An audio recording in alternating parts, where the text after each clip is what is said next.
नमस्कार साथियों, स्वागत है आप सभी का आपके YouTube channel doctor AP education पर। साथियों, हम सभी प्रीवियस ईयर क्वेश्चन पेपर और कंटेंट दोनों को एक साथ साथ पढ़ते हुए आगे चल रहे हैं। आज के लेक्चर में भी हम प्रीवियस ईयर क्वेश्चन पेपर को सॉल्व करने वाले हैं।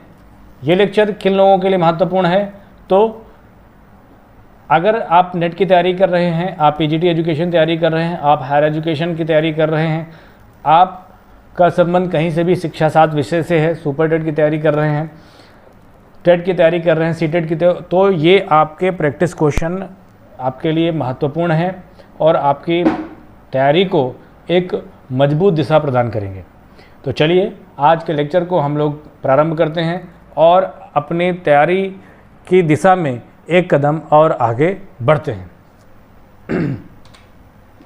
पहला क्वेश्चन आज के लेक्चर का है, कहता है कि बुद्धि के 3D मॉडल के अनुसार अंतर वस्तु संक्रिया तथा उत्पाद के संबंध में क्या सत्य है। कुल मिलाकर के ये गिलफोर्ड का 3D मॉडल है।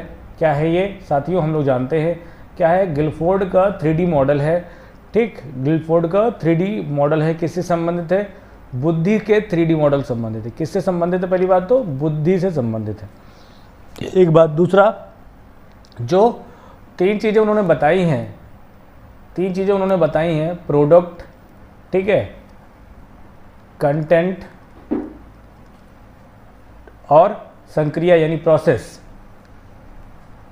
ठीक, तो इसका इस प्रोडक्ट, प्रोसेस, कंटेंट, ये तीन जो स्टेप उन्होंने बताए हैं, इसमें जो तत्व होते हैं, किसी में 5 है, किसी में 4 है, किसी में 6 हैं, तो उसी का ये कैलकुलेशन यहाँ पर दिया गया है। तो 5 5 6, 4 5 6, 6 5 6 और 5 5 6। तो एक बात ध्यान से समझो, तीनों को याद कर लो ध्यान से।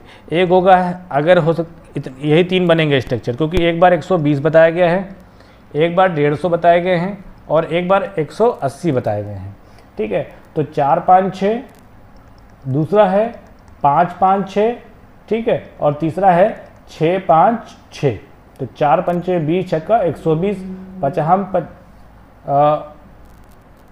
25, 25 छक्का 150, है ना, और 6 पंचे 30 और 30 छक्का 18, 180 होगा। तो ये स्ट्रक्चर याद कर लो, 4 5 6, 5 5 6 और 6 5 6। ठीक, यही तीनों स्ट्रक्चर ही आपको मिलेंगे। 4 5 6, फिर से बोलो जरा, 4 5 6, 5 5 6 और 6 5 6। तो यहाँ का है क्या है, 4 5 6, 4 5, हाँ 4 5 और 6 यहाँ पर हमें मिल गया। यही याद कर लो, बहुत मिस्त्री बनने की ज़रूरत नहीं है। अगला क्वेश्चन देखिए, निम्न में से शिक्षा के क्षेत्र में सबसे कम प्रयुक्त होने वाला पैमाना कौन सा है। तो हमारे शिक्षा शास्त्र की बात की जाए या जितने भी सामाजिक विषय हैं उन सब की बात की जाए, तो वहाँ पर हमारी जो रेटिंग, हमारी जो स्केल है मेजरमेंट की, जिसके 4 स्टेप होते हैं, नॉमिनल, ऑर्डिनल, इंटरवल और रेशियो, इनमें से जो डेटा है वो हमें किस स्तर तक ही मिल पाता है। तो नामित स्तर तक मिल जाता है, क्रमिक स्तर तक मिल जाता है, अंतराल स्तर तक मिल जाता है। अनुपातिक स्तर यानी रेशियो स्केल पे मिलना थोड़ा सा कठिन होता है, क्योंकि सोशल साइंस का सब्जेक्ट है हमारा। यहाँ पर कोई भी एग्जैक्ट वैल्यू मिल पाना, कुछ भी शून्य हो पाना संभव नहीं होता। इसीलिए कई बार हिंदी की परीक्षा में बच्चों को शून्य अंक नहीं दिए जाते। क्यों नहीं दिए जाते? क्योंकि अगर आपने जो प्रश्न पूछा है, हम बच्चों को संज्ञा सर्वनाम नहीं याद कराना चाहते, हम बच्चों के अंदर इस शिक्षा के माध्यम से भाषाई योग्यता का निर्माण करना चाहते हैं। तो बच्चे ने अगर अपना नाम हिंदी में लिखा है या इंग्लिश में लिखा है या मैथ में उसने अपने रोल नंबर को भरा है, तो उतना आधार तय है, उसमें हमें 0 नहीं देना चाहिए, ऐसा सामाजिक विषय के क्षेत्र में कहा जाता है। ठीक है, तो शिक्षा के क्षेत्र में सबसे कम प्रयुक्त होने वाला पैमाना हमारा कौन सा होगा? अनुपातिक होगा। रेशियो स्केल हम सबसे कम प्रयोग कर पाते हैं। कई बार इस पर कन्फ्यूज़न रहा। SP कुलश्रेष्ठ की पुस्तक है, आप उसे पढ़िए, वहाँ पर आपको ये बात स्पष्ट रूप से पढ़ने को मिल जाएगी। किसी ने मुझसे पूछा भी था, तो मैंने उनको वो बुक का पेज नंबर भेज दिया था। चलिए अगला क्वेश्चन देखते हैं, निम्न में से कौन सा कथन सत्य है। मूल्यांकन के बिना मापन संभव नहीं है। मूल्यांकन के बिना मापन संभव नहीं है, मापन तो हो जाएगा। मापन के बिना मूल्यांकन संभव नहीं, ये बात सही है। मापन एवं मूल्यांकन एक दूसरे पर निर्भर करते हैं, सही है। मापन गुणात्मक है, नहीं, गलत बात है। तो देखो, ये दोनों में से दोनों लगभग सही हैं, लेकिन ये बात ज़्यादा सही है। मापन के बिना मूल्यांकन करना संभव नहीं होता। जब तक हमें हम जब तक मापन नहीं कर लेंगे तब तक मूल्यांकन हम अच्छे से नहीं कर पाएंगे। मापन मूल्यांकन को बहुत अच्छी तरीके से मैंने आपको वीडियो में पढ़ाया हुआ है, आप पढ़िए, वहाँ से चीज़ें आपको और अच्छी तरीके से समझ में आ जाएंगी। चलिए नेक्स्ट क्वेश्चन देखते हैं। निम्न में से क्या सत्य है? गति परीक्षण शक्ति परीक्षण की अपेक्षा अधिक विश्वसनीय होता है। गति परीक्षण शक्ति परीक्षण की अपेक्षा कम विश्वसनीय होते हैं। दोनों समान रूप से विश्वसनीय हैं या इनकी विश्वसनीयता में इनके आपस में कोई संबंध नहीं है? तो ऐसा नहीं है कि फिलहाल होता क्या है कि जो स्पीड टेस्ट है वो पावर टेस्ट से या पोटेंशियल टेस्ट से ज़्यादा विश्वसनीय होते हैं। स्पीड टेस्ट ज़्यादा विश्वसनीय होते हैं। ठीक है, गति परीक्षण शक्ति परीक्षण की अपेक्षा ज़्यादा अधिक विश्वसनीय होते हैं। नेक्स्ट क्वेश्चन, टीम टीचिंग की सफलता, वही तो है ना दल शिक्षण, तो थोड़ा सा समझ लिया करो मामला। टीम टीचिंग या दल शिक्षण की सफलता निर्भर करती है, किस बात पर निर्भर करती है? अनुभवी शिक्षकों पर, कुशल शिक्षकों पर, प्रस्तुतिकरण की प्रभावशीलता पर, या फिर सक्रिय शिक्षकों पर। तो टीम टीचिंग जो कॉन्सेप्ट है, ये टीम टीचिंग का कॉन्सेप्ट जो है आया है उस दिशा में ये बात कहा जाता है कि यहाँ पर 2 या 2 से अधिक शिक्षक जो हैं वो क्लासरूम में रहते हैं और बच्चों को उनको जो क्वेरीज हैं उनका सॉल्व करते हैं। ठीक है, तो यहाँ पर इस टीम टीचिंग की जो सफलता है वो अनुभवी शिक्षकों पर निर्भर करती है। ठीक है, जरूरी नहीं कि सारे बच्चे प्रश्न को बोल पाएँ या प्रश्न को पूछ पाएँ। तो हमारे टीम में ऐसे भी लोग होने चाहिए कि वो चेहरा देखकर ये समझ जाए कि ये बच्चे को कन्फ्यूज़न है, ये कुछ पूछना चाहता है। तो अनुभवी शिक्षकों की हमें आवश्यकता होती है। किसी परीक्षण की विश्वसनीयता और उसकी लंबाई में किसने संबंध प्रस्तुत किया? तो पहले ये बात समझ लो कि परीक्षण की लंबाई और विश्वसनीयता में धनात्मक संबंध होता है। कैसा संबंध होता है? परीक्षण की लंबाई और विश्वसनीयता पर क्या संबंध होता है? लंबाई और विश्वसनीयता पे कैसा होता है? धनात्मक सहसंबंध होता है। ठीक है, धनात्मक सहसंबंध होता है। इस सहसंबंध के बारे में किसने बताया? ये क्वेश्चन यहाँ पर पूछा गया है।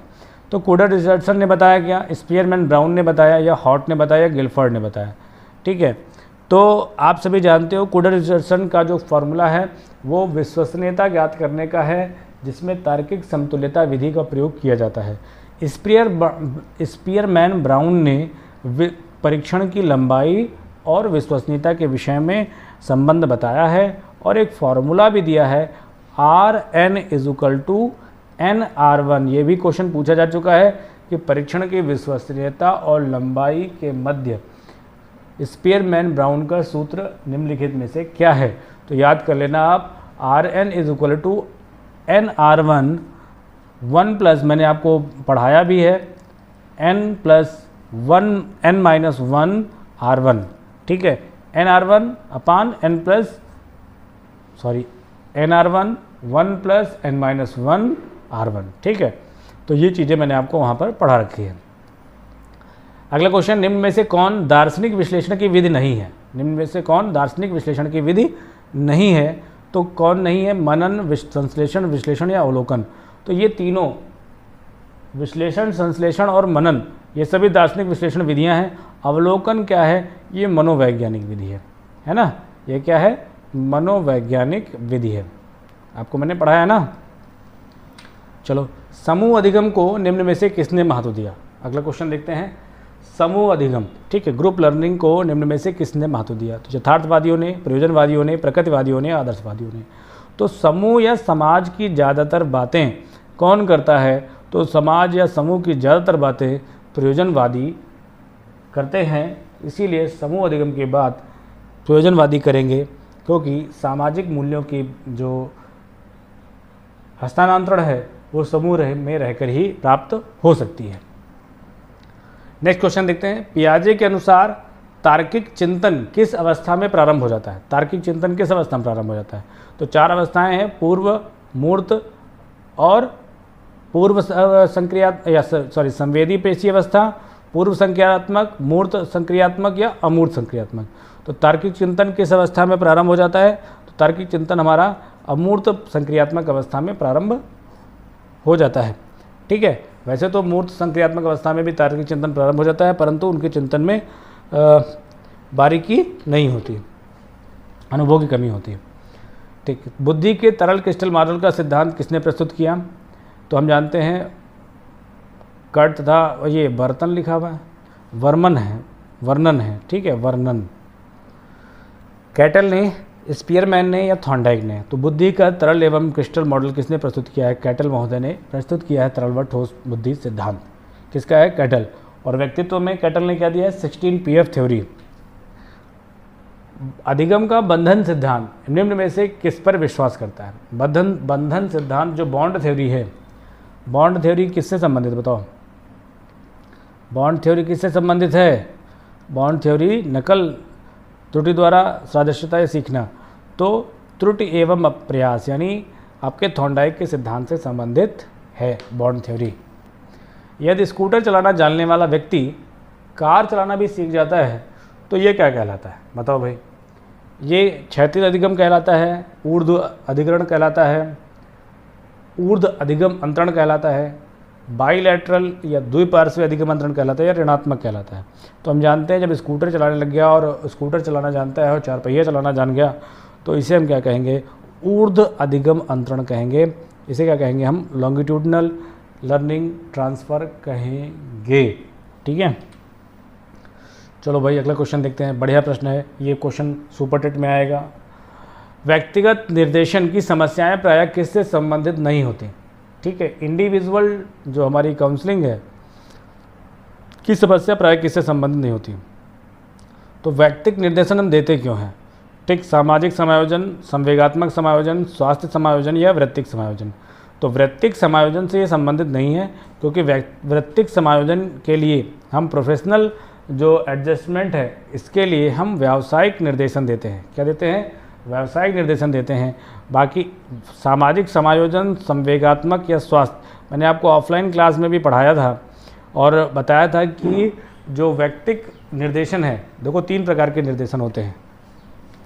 बुक में बढ़िया है, बुक आपके जो मैंने आपको बुक एक पब्लिश हुई है, शिक्षा शास्त्र समग्र अध्ययन, शिक्षा शास्त्र समग्र अध्ययन पढ़िए। एक ये बुक आपके पास 100% होनी चाहिए, आपके लाइब्रेरी में ये बुक होनी चाहिए। आप अगर टीचर हैं तो भी ये बुक आपके पास होनी चाहिए। आप अगर पढ़ा रहे हैं बच्चों को, कोचिंग वगैरह पढ़ा रहे हैं, टेट सुपर टेट इन सब को, तो भी ये बुक आपके पास होगी। आप बहुत अच्छे तरीके से बच्चों को समझा पाएंगे। टू द पॉइंट चीज़ें दी गई हैं। ठीक है, शिक्षा शास्त्र समग्र अध्ययन में मैंने आपको, या जो आप और भी किताबें उनमें भी ये दिया हुआ है। तो एक किताब आपकी मार्केट में आ गई है, आप आराम से इसे डिस्क्रिप्शन बॉक्स में इसका लिंक मिल जाएगा, आप परचेज़ कर सकते हैं। बहुत बेहतरीन किताब है, आपका पूरा का पूरा एग्ज़ाम इसमें कवर हो जाएगा। चलो, 3 प्रकार के निर्देशन की बात कही गई है। एक है आपका व्यक्तिगत निर्देशन, कौन सा है? व्यक्तिगत निर्देशन। दूसरा कौन सा है? शैक्षिक निर्देशन।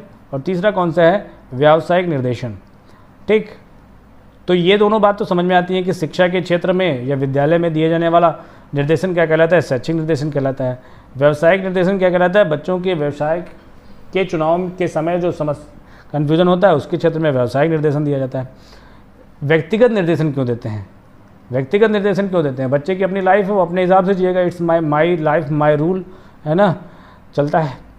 तो वो कहे कि तुमसे क्या मतलब, हम पढ़े चाहे ना पढ़ें, हम रोज़ झगड़ा करें, रोज़ मार करें, आप गुरुजी अपना काम करिए, आपसे क्या मतलब है? तो उस दिशा में व्यक्तिगत निर्देशन हम इसलिए करते हैं क्योंकि हम जानते हैं कि ये जितना भी जो बच्चा ये व्यवहार कर रहा है, ये सारे के सारे उसका इस समय के जो बायोलॉजिकल और चेंजेस हैं बॉडी के, और जो उसके सोशल चेंजेस हैं, उन सब के कारण ही ये ऐसा व्यवहार कर रहा है। हम जानते हैं बच्चे में असीमित योग्यता क्षमता है, और उस पूरी असीमित योग्यता क्षमता का उपयोग उसके लक्ष्य प्राप्ति में हो सके। ठीक है, उसकी पूरी क्षमता का उपयोग कहाँ हो सके? लक्ष्य प्राप्ति में हो सके। उसकी जो ताकत है, उसकी जो ऊर्जा है, वो व्यर्थ के कार्यों में व्यस्त ना हो, इसलिए हम उसको क्या करते हैं? व्यक्तिगत निर्देशन देते हैं कि बेटा लड़ाई झगड़ा मत किया करो, रात रात भर बातें मत किया करो, क्योंकि ये सब समय नष्ट हो जाएगा तो चीज़ें गड़बड़ हो जाएंगी। ठीक है, जो तुम्हारी ऊर्जा है, इस पूरी ऊर्जा को आप कहाँ लगाओ? अपने लक्ष्य प्राप्ति में लगाओ। ठीक है, चलिए बात समझ में आ गई होगी। परामर्शदाता के लिए सबसे त्वरित पसंद क्या होती है? जो भी काउंसलिंग कर रहा होता है तो उसके लिए क्या चाहिए होता है, सबसे अवलोकन, साक्षात्कार, अभिलेख सर्वेक्षण या केस अध्ययन। तो सबसे अच्छा होता है कि साक्षात्कार, बुला करके बच्चों से पूछ लिया। कुछ स्ट्रक्चर्ड हमारे इंटरव्यू होते हैं, कुछ अनस्ट्रक्चर्ड इंटरव्यू होते हैं, तो उन आधार पर हम बच्चों से प्रश्न भी पूछ लेते हैं। क्वेश्चन है अच्छा कि मल्होत्रा शिक्षा समिति 1970 ने किसके द्वारा अध्यापकों के मूल्यांकन की संस्तुति की थी। ठीक, मल्होत्रा शिक्षा समिति कब आई, 1970। कब आई, 1970। याद कर लो, एक क्वेश्चन ये भी है कि मल्होत्रा शिक्षा समिति का प्रतिपादन कब किया गया। तो कब किया गया, 1970। याद हो गया ना। चलो, अब इसने कहा कि अध्यापकों के मूल्यांकन के लिए इसने क्या कहा था, स्वमूल्यांकन करें, साथी मूल्यांकन करें। साथी मूल्यांकन करें तो सब बंटा धारे कर देंगे। छात्र मूल्यांकन करें या विभागीय मूल्यांकन हो, तो विभागीय मूल्यांकन होगा तो भ्रष्टाचार बढ़ेगा। स्वमूल्यांकन में सब लोग अपना अच्छा बताएंगे। तो मल्होत्रा शिक्षा समिति 1970 ने कहा था कि अध्यापकों के मूल्यांकन जो है वो छात्र मूल्यांकन होना चाहिए, छात्रों के द्वारा मूल्यांकन किया जाना चाहिए। ये फालतू का प्रश्न है, FIAC। ठीक है, अब इसके कई अर्थ हैं, मुझे समझ में नहीं आया क्या पूछा गया था। ठीक है, FIAC की कितनी श्रेणियां होती हैं, तो कई जगह पर ये एक आर्ट काउंसिल भी है और एक एग्रीकल्चर या एडवाइजरी जो फार्मर इंफॉर्मेशन है उससे भी कुछ संबंधित है। फिलहाल इसकी 10 श्रेणियों के बारे में बताया गया, इसके बारे में मुझे जानकारी नहीं है। अध्यापक निर्वहन का स्वनिर्धारण क्या इंगित करता है। ठीक है, कोई हम अध्यापक निर्वहन का स्वनिर्धारण मतलब आप अपने से सब कुछ निर्धारित कर रहे हैं, ये किस बात पर, अध्यापक निर्वहन स्तर, आकांक्षा स्तर, स्वप्रत्यय या संतुष्टि सूचकांक। तो हमारा जो स्वप्रत्यय है, ठीक है, वो हमारा स्वप्रत्यय जो है वो हमारे स्वनिर्धारण को इंगित करता है। प्रश्न बढ़िया है। किसी महाविद्यालय का NAAC द्वारा, ठीक है, NAAC NAAC द्वारा, NAAC का स्थापना कब हुई है, NAAC की स्थापना 1994 में। किसकी संस्तुति से, तो राष्ट्रीय शिक्षा नीति 1986 की संस्तुति से। कितने आधारभूत स्तंभ बताए हैं इसने, तो इसने 7 आधारभूत स्तंभ की जांच होती है जब NAAC मूल्यांकन होता है किसी भी इंस्टीट्यूट का। तो विशेषज्ञ मूल्यांकन, साथी मूल्यांकन, आंतरिक मूल्यांकन या संस्थागत मूल्यांकन। तो NAAC जो है वो एक प्रकार का संस्थागत मूल्यांकन होता है। चलिए, छात्रों को अनुशासित करने हेतु अष्टांग योग या अष्टांग योग कहाँ वर्णित किया गया है। सांख्य दर्शन में, बौद्ध दर्शन में, जैन दर्शन में या न्याय दर्शन में। बहुत तेजी मत रहना। अष्टांग योग बौद्ध दर्शन या कहा जाता, अष्टांग योग का वर्णन सांख्य और योग दर्शन में मिलता है। कहाँ मिलता है, सांख्य योग। ये यहाँ पर लिखा होता अष्टांगिक मार्ग। क्या मिलता, अष्टांगिक मार्ग। ठीक, जब अष्टांगिक मार्ग होता है तो आपका जवाब क्या होता है, तब आपका बौद्ध दर्शन होता। यहाँ पर अष्टांग योग की बात हो रही है, इसलिए आपका जवाब सांख्य दर्शन होगा। चलिए भाई, नेक्स्ट लेते हैं। स्कूल को समाज की उप प्रणाली कहा जाता है। क्यों, क्योंकि यह समाज को प्रभावित करता है, समाज स्कूल को प्रभावित करता है, समाज और स्कूल एक दूसरे को प्रभावित करते हैं। ये अपने आप में एक सामाजिक प्रणाली है। तो स्कूल एक सामाजिक प्रणाली अपने आप में ही है। कई जाति समाज के लोग आपस में बैठते हैं, छुआछूत समाप्त होता है, ऊंच नीच का भाव समाप्त होता है। एक ही सीट पर बैठे हैं सब लोग, ठीक है, तो कैसा ऊंच नीच, अब बैठ रहे हैं तो हल्का सा कंधा वंधा छू जाता है, तो कहाँ का छुआछूत, ठीक है, लाइन एक ही जगह सबकी लगनी है। तो इस तरीके से सामाजिक प्रणाली और सामाजिक व्यवस्था का संचार बहुत अच्छी तरीके से हम विद्यालयों में कर सकते हैं। ठीक है, तो ये चीज़ें यहाँ पर आपको समझ में आई होंगी। अगला क्वेश्चन देखते हैं। इससे पहले मैं आपको बता दूं कि doctor AP education YouTube channel पूरी तरीके से शिक्षा शास्त्र विषय से आधारित है और इस पर और भी आने वाले समय में समाजशास्त्र और इतिहास के भी बेस्ट फैकल्टीज़ के द्वारा इस पे लेक्चर आपको मिलेंगे इस चैनल के माध्यम से। तो आप साथ में जुड़िए। साथ में जुड़ने से मुझे आपका जो साथ है मुझे एक नैतिक जिम्मेदारी देगा और उस जिम्मेदारी को निर्वहन करने के लिए मैं यथासंभव पूरी ताकत के साथ, पूरी ऊर्जा के साथ उस आपके का जो समर्थन है, उस समर्थन को मैं दायित्व समझकर, उस समर्थन को मैं अपना उत्तरदायित्व समझकर, मतलब ज़्यादा हिंदी बोल दिया तो इसका मतलब सीधा सीधा ये है कि सब्सक्राइब कर रहे हो आप, और आप सब्सक्राइब करने के बाद हमारे साथ जुड़ रहे हो, तो उसे मैं अपनी एक रिस्पॉन्सिबिलिटी लूँगा और उस रिस्पॉन्सिबिलिटी के बाद के आधार पर मैं आपको अच्छे से अच्छा कंटेंट देने का प्रयास करूंगा। ठीक है, चलिए नेक्स्ट क्वेश्चन देखते हैं। प्रयोजनवाद का प्रयोग सर्वप्रथम किसने किया?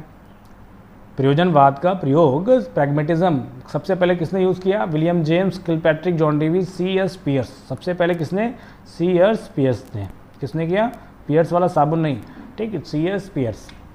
नेक्स्ट क्वेश्चन, एक चर के आंकड़ों को सर्वाधिक उचित प्रकार से किसकी सहायता से व्यक्त किया जा सकता है? कोई भी वेरिएबल है और उसके वेरिएबल क्या होता है पता है? वेरिएबल क्या होते हैं? अब थोड़ा सा मैं जा रहा हूँ परिकल्पना के पास, ठीक है, अरे मतलब मैं कहीं नहीं जा रहा हूँ, ठीक। एक हाइपोथेसिस जो बनती है, हाइपोथेसिस हमारे रिसर्च से संबंधित जो लोग हैं, ठीक है, उनके बारे में कथन होता है। तो जो संबंधित जितनी भी चीज़ें होती हैं उन्हीं को हम क्या बोलते हैं? चर बोलते हैं, ठीक है। हमारे रिसर्च से संबंधित जितने भी पार्ट हैं, जिनके बारे में, जिनके प्रभाव का अध्ययन करना है या जिन पर पड़ने वाले प्रभाव का अध्ययन करता है, वो हमारे सब क्या कहलाते हैं? वेरिएबल्स कहलाते हैं।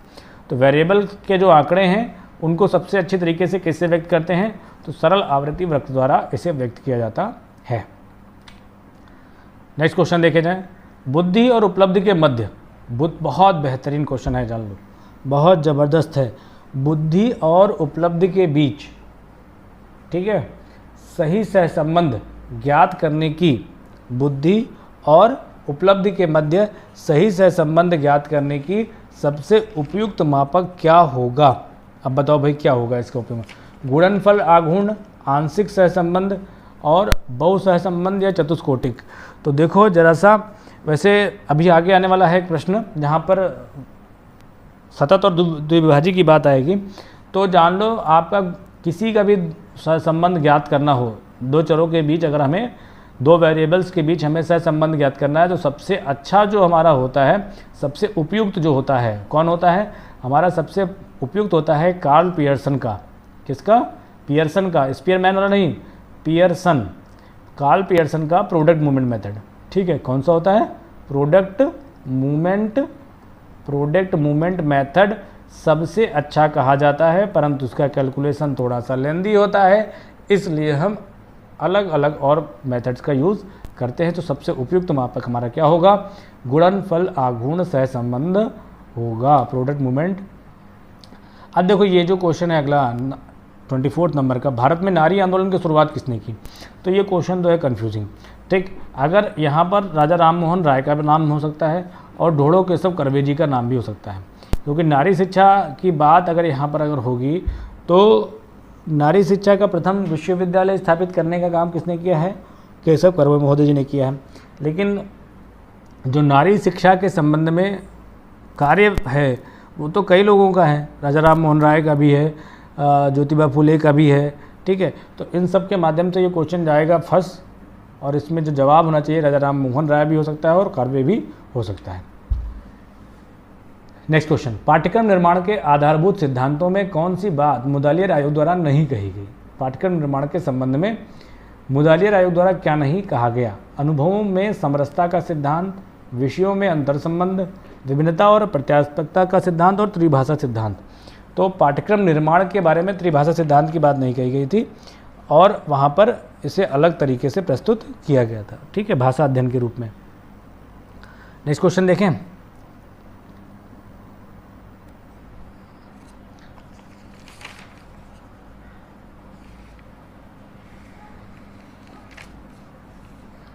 फ्लेंडर के अनुसार छात्र की उपलब्धि और निराश्रयता बढ़ती है, किससे बढ़ती है भाई? छात्रों के व्यवहार की जो ये व्यवहार है वो किससे संबंधित है?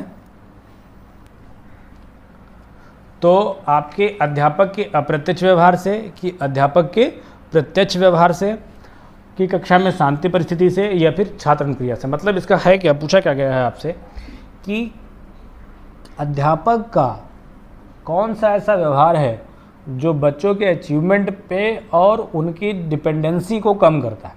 अचीवमेंट को बढ़ाता है और डिपेंडेंसी को कम करता है, इंडिपेंडेंस को बढ़ाता है, ठीक है। तो अध्यापक का जो प्रत्यक्ष व्यवहार है वह उसके डिपेंडेंसी को बढ़ाएगा, बार बार उसी पर आधारित है, और प्रत्यक्ष अप्रत्यक्ष व्यवहार जो है वो उपलब्धि और निराश्रयता को बढ़ाता है। सिंपल सा क्वेश्चन आ गया है, मदरसा किस स्तर की संस्था थी? तो पूर्व प्राथमिक शिक्षा, प्राथमिक, अच्छी नागरिकता का विकास, चारित्रिक विकास, ये सब यहाँ कहाँ आ गया, ठीक है। तो इसको यहाँ पर ये जो ये लिखा हुआ है यहाँ इसको कट कर देते हैं। यहाँ पर होगा उच्च शिक्षा। क्या होगा? तो मदरसा का संबंध किससे था? तो मदरसा का संबंध किससे था? उच्च शिक्षा से था। मदरसा किससे था? उच्च शिक्षा। 28 नंबर का क्वेश्चन है, जनसंख्या शिक्षा का उद्देश्य है सांस्कृतिक विकास। जनसंख्या शिक्षा का उद्देश्य क्या है? सांस्कृतिक विकास है, क्या सर्वांगीण विकास है, अच्छी नागरिकता या चारित्रिक विकास। तो जनसंख्या पॉपुलेशन एजुकेशन का जो मेन ऑब्जेक्टिव है वो है कि उसके प्रति आप समाज और पॉपुलेशन जो विस्फोट हो रहा है उस विस्फोट के प्रति आप एक सजग नागरिक बन सकें, एक अच्छे नागरिक बन सकें, यह सभी की जिम्मेदारी है। तो अच्छी नागरिकता का विकास। विश्वसनीयता गुणांक ज्ञात करने की कुडर रिचर्डसन, मैंने आपको अभी बताया भी था शायद पिछले लेक्चर में या इसी लेक्चर में। कुडर रिचर्डसन विधि किससे संबंधित है?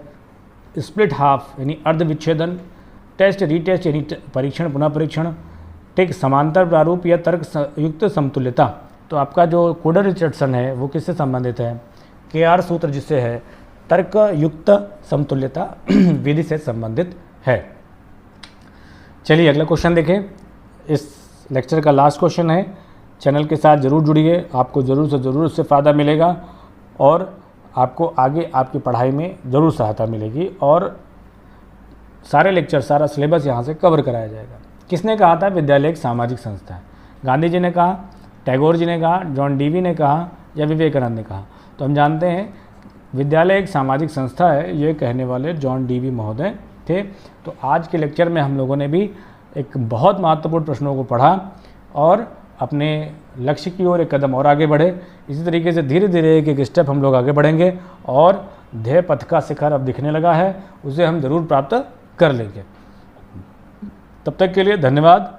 चैनल के साथ जुड़िए, अपना ख्याल रखिए। भारत माता की जय।